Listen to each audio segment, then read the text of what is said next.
जय हिंद दोस्तों, आरडीजीएस एकेडमी में आपका स्वागत है।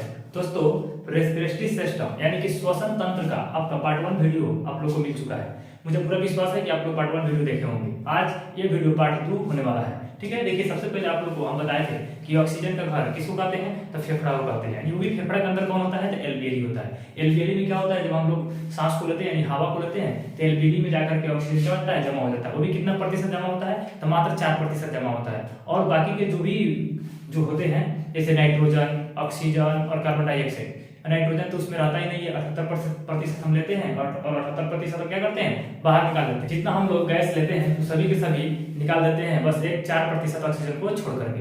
वो 4% जब ऑक्सीजन कहाँ पर आ जाती है, एल्वियली में आ जाती है, तो वहां पे कौन आता है, तो ब्लड के सहारे हीमोग्लोबिन आता है। और हीमोग्लोबिन क्या करता है, ऑक्सीजन को ढोने का काम करता है। ऑक्सीजन का ढोने का काम और कार्बन डाइऑक्साइड को ढोने का मात्र ये दो का काम कौन करता है, हीमोग्लोबिन करता है। यानी हीमोग्लोबिन का दो काम है, ऑक्सीजन और कार्बन डाइऑक्साइड को क्या करना, तो ढोना। ठीक है, चलिए तो हम बताते हैं कि जब एल्वियली में जब घाव हो जाती है, यानी कि जब छेद हो जाती है, चाहे घाव हो जाती है अगर एल्वियली में, तो उससे कौन सा बीमारी होती है, तो टीबी नामक बीमारी हो जाती है। और दूसरी का एल्वियली में जब एल्वियली जाम हो जाता है, ठीक है, जब एल्वियली जाम हो जाता है तो उससे कौन सी बीमारी होती है, तो निमोनिया नामक बीमारी होती है। और एल्वियली में जब बलगम करने का मतलब कफ जमा हो जाता है तो उससे कौन सी बीमारी होती है, तो दामा नामक बीमारी होती है। यानी कि 3 बीमारी के बारे में आप लोग जाने, एक टीबी, निमोनिया और दम्मा। एल्वियली में जब छेद हो जाएगी, घाव हो जाएगी, तब टीबी नामक रोग होगा। और एल्वियली में जब जाम पकड़ लेगी तो कौन सा रोग होगी, निमोनिया नामक रोग होगी। और वही एल्वियली में जब बलगम जम जाएगा यानी कफ जम जाएगा तो उसे दामा नामक रोग हो जाती है।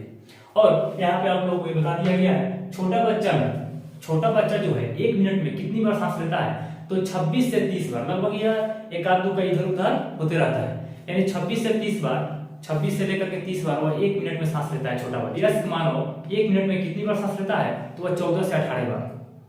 उसके बाद यहाँ बताएं कि रक्त का शुद्धिकरण कौन करता है और रक्त को छानता कौन है, तो हमारे शरीर के अंदर जो किडनी होता है वो रक्त को छानने का काम करता है।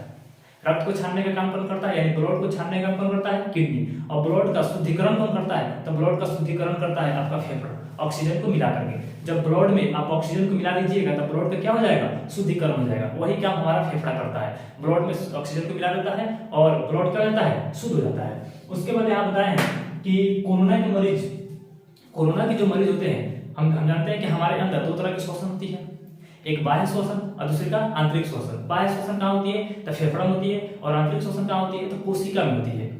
आज आप लोग को पूरा डिटेल बताने वाला है कि कोशिका के अंदर कैसे श्वसन होता है और उससे कैसे हमको ऊर्जा मिलती है। आज पूरा डिटेल में आप लोगों को मिलेगा। तो देखिए, कोरोना के मरीजों को जो है बाह्य श्वसन जो है ना खराब हो जाती है। आंतरिक श्वसन में कोई फर्क नहीं पड़ता, आंतरिक श्वसन होता है। अब एक बात बताइए, बाह्य श्वसन जब मेरा खराब हो जाएगी, बाह्य श्वसन ही अगर नहीं हो तो क्या बाहर से आप ऑक्सीजन अंदर नहीं लीजिएगा, जब ऑक्सीजन नहीं लीजिएगा तो क्या हीमोग्लोबिन ढो पाएगा। जब हीमोग्लोबिन नहीं ढोएगा ऑक्सीजन को, जब ऑक्सीजन को लेके नहीं जाएगा माइटोकॉन्ड्रिया के अंदर, कोशिका के अंदर, तो क्या आपको ऊर्जा मिल पाएगी, नहीं मिल पाएगी। यही होता है कोरोना के मरीजों की, बाह्य श्वसन जो है ना, सांस लेने में उसको तकलीफ होती है और अच्छा से वो सांस नहीं ले पाता है, जिसके चलते उसके आंतरिक श्वसन सही ढंग से नहीं हो पाती है, जिसके चलते कोरोना के मरीज अपने आप को क्या कमजोर महसूस करने लगते हैं। उसके आगे देखिए, यहाँ पे बताया गया है कि कोशिकीय श्वसन 2 प्रकार के, एक बाह्य श्वसन फेफड़ा में और दूसरी का आंतरिक श्वसन। आंतरिक श्वसन कहाँ होता है, कोशिका में होता है। वो भी कोशिकीय श्वसन 2 प्रकार का होता है, एक होता है ऑक्सी श्वसन और दूसरी का होता है अनऑक्सी श्वसन। ऑक्सी श्वसन का ही दूसरा नाम है वायवीय श्वसन, अनऑक्सी श्वसन का दूसरा नाम है अवायवीय श्वसन। अच्छा समझिएगा, ऑक्सी श्वसन, अनऑक्सी श्वसन, वायवीय श्वसन, अवायवीय श्वसन। ऑक्सी श्वसन में क्या होता है, ऑक्सी श्वसन जो होता है यह माइटोकॉन्ड्रिया के अंतर्गत होता है, जो कोशिका का क्या है, एक अंग है।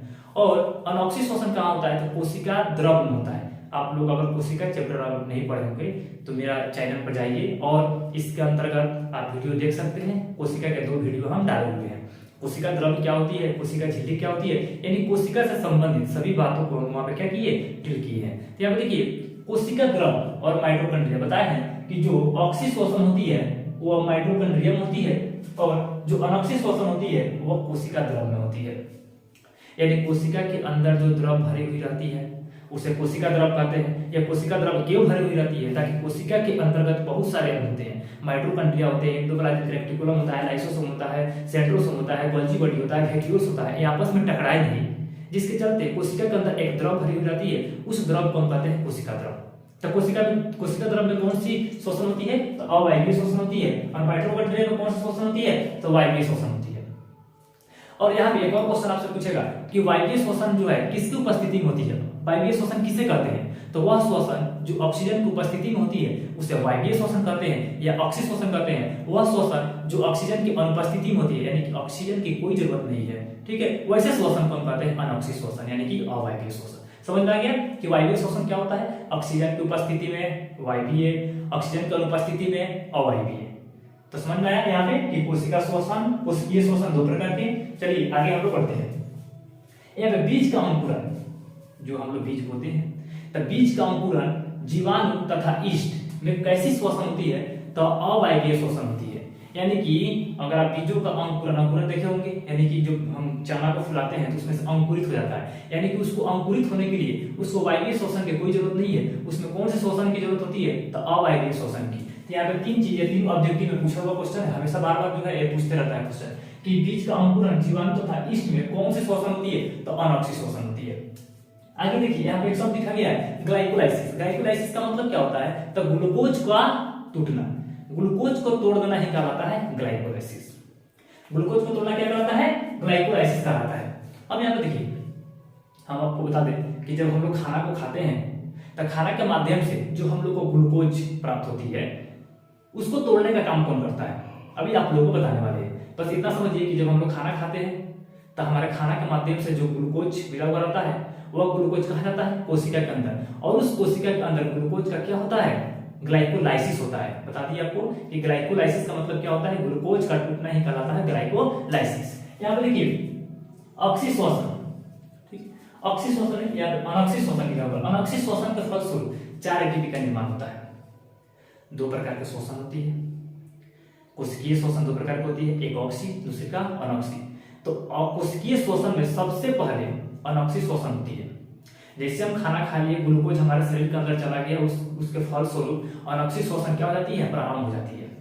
और वह अनऑक्सी शोषण के फलस्वरूप 4 एटीपी का निर्माण होती है। ये एटीपी का फुल फॉर्म क्या होता है? तो एडिनोसाइन ट्राइफॉस्फेट होता है। आपसे एक क्वेश्चन पूछेगा कि अनऑक्सी शोषण के दौरान कितने एटीपी का निर्माण होती है? तो 4 एटीपी का निर्माण होती है। एटीपी का फुल फॉर्म क्या होता है? एडिनोसाइन ट्राइफॉस्फेट होता है। सबसे पहले कौन सा शोषण होता है? आपसे कहेगा कोशिकीय शोषण में सबसे पहले ऑक्सी शोषण होता है कि अनऑक्सी शोषण होता है? तो सबसे पहले अनऑक्सी शोषण होता है, और अनऑक्सी शोषण के फलस्वरूप 4 एटीपी का निर्माण होता है। और यह एटीपी क्या करता है? इस 4 एटीपी में से 2 एटीपी हम जो भोजन के सहारे जो ग्लूकोज को लिए हैं उस ग्लूकोज को तोड़ने में लग जाता है। यानी कि 2 एटीपी जो हमको अनऑक्सी शोषण के फलस्वरूप जो मिला है 4, जिसमें से 2 को तो ग्लूकोज को तोड़ दिया, उस 2 एटीपी जो है ग्लूकोज को तोड़ा, ग्लूकोज को तोड़ करके 2 पायरुविक अम्ल का निर्माण करता है। पायरुविक अम्ल याद रखिएगा। ग्लाइकोलाइसिस के फलस्वरूप 2 एटीपी जो ग्लूकोज को तोड़ा, वो 2 तोड़ करके किस चीज में कन्वर्ट किया? तो पायरुविक अम्ल। और यहाँ पे 2 एटीपी क्या हो गया? बच गया। यानी कि 4 एटीपी अनऑक्सी शोषण के फलस्वरूप, जिसमें से 2 एटीपी क्या किया? तो ग्लाइकोलाइसिस किया।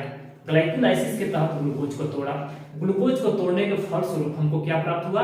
पायरुविक अम्ल प्राप्त हुआ। कितने पायरुविक अम्ल? 2 पायरुविक अम्ल। उसके बाद 2 एटीपी क्या हो गया? बच गया। जैसे अनऑक्सी शोषण की प्रक्रिया जब हो जाती है उसके बाद स्टार्ट होती है, देखिए यहाँ पे एक चीज और है, ग्लाइकोलाइसिस के फलस्वरूप ग्लाइकोलाइसिस खत्म तो माइटोकॉन्ड्रिया के अंदर क्रेब्स चक्र चलने लगता है, यानी क्रेब्स चक्र का शुरुआत हो जाता है। ठीक है, और क्रेब्स चक्र क्या करता है? यहाँ पे एक और चीज देख लीजिए कि ग्लाइकोलाइसिस और क्रेब्स चक्र के बीच के कड़ी को हम बोलते हैं एसीटाइल। एक क्वेश्चन पूछा हुआ है कि ग्लाइकोलाइसिस और क्रेब्स चक्र के बीच के कड़ी को क्या बोलते हैं? तो एसीटाइल बोलते हैं। यहाँ देखिए एक पायरुविक अम्ल का भी गठन होता है। जैसे अनऑक्सी शोषण हो जाता है उसके फलस्वरूप हमारे माइटोकॉन्ड्रिया के अंदर क्रेब्स चक्र का शुरुआत हो जाता है, क्रेब्स चक्र चलने लगता है। उस क्रेब्स चक्र के चलने से 2 पायरुविक अम्ल जो बना है उसमें से एक पायरुविक अम्ल, दोनों पायरुविक अम्ल का विघटन होता है, तो एक पायरुविक अम्ल का विघटन होने से 18 एटीपी का निर्माण होता है। कितने एटीपी का निर्माण होता है? एक पायरुविक अम्ल के विघटन से 18 एटीपी का निर्माण होता है। और यहाँ पे एक और है, तो दूसरी का भी पायरुविक अम्ल का विघटन होगा तो कितना एटीपी बनेगा? 18 एटीपी बनेगा। तो दो पायरुविक अम्ल के विघटन से कितना एटीपी का निर्माण होगा? 36 एटीपी का निर्माण होगा। और पहले से 2 एटीपी आपका बचा हुआ है, तो 36 एटीपी पायरुविक अम्ल के विघटन से होगा। अब 2 एटीपी जो बचा हुआ है तो दोनों को मिला देंगे तो कितना एटीपी हुआ? 38 एटीपी। और इस 38 एटीपी मिल करके एक ग्लूकोज को बनाता है और यह ग्लूकोज जो है हमें ऊर्जा देने के काम करती है। देखिए एक और चीज यहाँ बहुत ही इंपॉर्टेंट क्वेश्चन है, ठीक है, ये पूछा हुआ है कि क्रेब्स चक्र के दौरान कौन सी गैस निकलती है? तो कौन सी गैस निकलती है? तो कार्बन डाइऑक्साइड गैस निकलती है। यहाँ पे समीकरण हो गया। देखिए आपको समीकरण बताते हैं कि कैसे ग्लूकोज को ऑक्सीजन तोड़ता है, तो तोड़ने के फलस्वरूप कौन कौन सी गैस निकलती है और क्या क्या चीज हम लोग को बनती है। यहाँ पे ग्लूकोज है, यानी कि ग्लूकोज का फॉर्मूला है। किसका फॉर्मूला है? ग्लूकोज का, ठीक है। यानी कि एक ग्लूकोज जब ऑक्सीजन, ग्लूकोज क्या करता है?